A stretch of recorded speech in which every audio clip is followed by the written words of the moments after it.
Allah Subhanahu wa taala telah berfirman dalam surat An-Nahl ayat 120 yang artinya, sesungguhnya Ibrahim adalah seorang imam yang dapat dijadikan teladan, lagi patuh kepada Allah dan hanif. Artinya ialah berpegang teguh kepada kebenaran. Dan sekali-kali ia bukanlah termasuk orang-orang yang mempersekutukan Allah. Kemudian di ayat yang lain Allah berfirman, yakni di surat Al-Mu'minun ayat 59 yang artinya, dan orang-orang yang tidak mempersekutukan dengan Rabb mereka dengan sesuatu apapun. Mohon diperhatikan, ini sangat penting ya. Kemudian Husain bin Abdurrahman berkata, suatu ketika aku berada di sisi Sa'id bin Zubair, lalu ia bertanya, siapa di antara kalian melihat bintang yang jatuh semalam? Kemudian aku menjawab, aku.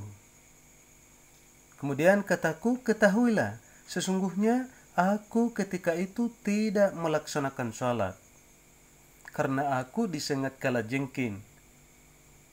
Lalu ia bertanya kepadaku, lalu apa yang kau lakukan? Maka aku pun menjawab, aku minta diruqyah. Ya, aku minta diruqyah. Maka ia bertanya lagi, apakah yang mendorong kamu melakukan hal itu? Maka aku menjawab, yaitu sebuah hadis yang diriwayatkan oleh hadis yang dituturkan kepadamu itu.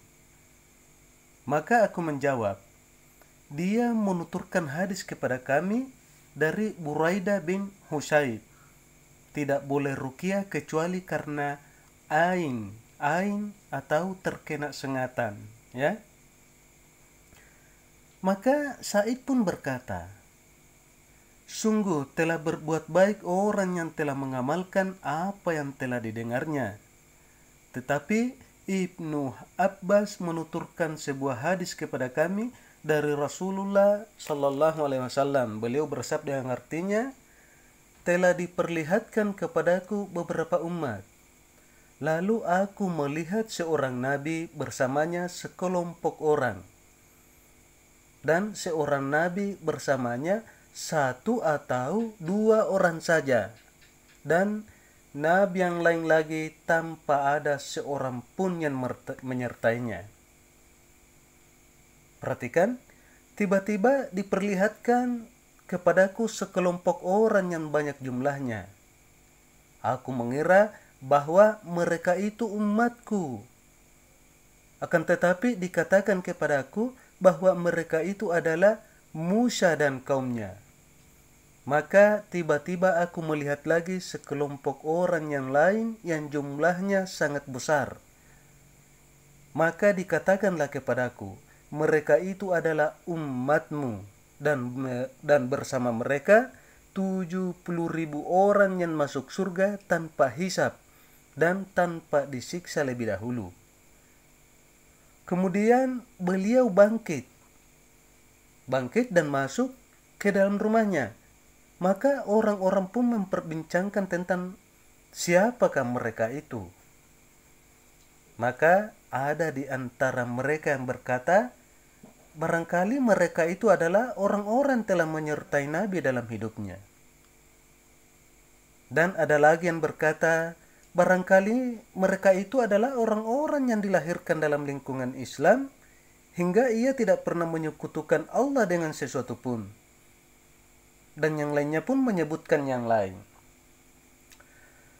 Kemudian Rasulullah Sallallahu Alaihi Wasallam keluar dan mereka pun memberitahukan hal-hal tersebut kepada beliau.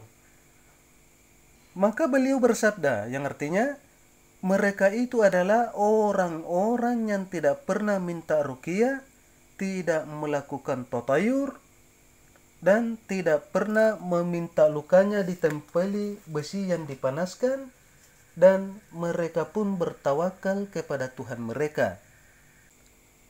Kemudian Ukasa berdiri dan berkata, mohonkanlah kepada Allah agar aku termasuk golongan mereka. Kemudian beliau Shallallahu Alaihi Wasallam berkata, ya, engkau termasuk golongan mereka. Kemudian seseorang yang lain pun berdiri dan berkata, mohonkanlah kepada Allah agar aku juga termasuk golongan mereka. Maka beliau menjawab, kamu sudah kedahuluan oleh Ukasha. Hadis ini diriwayatkan oleh Imam Bukhari dan Imam Muslim. Perhatikan tadi di bagian tatayur.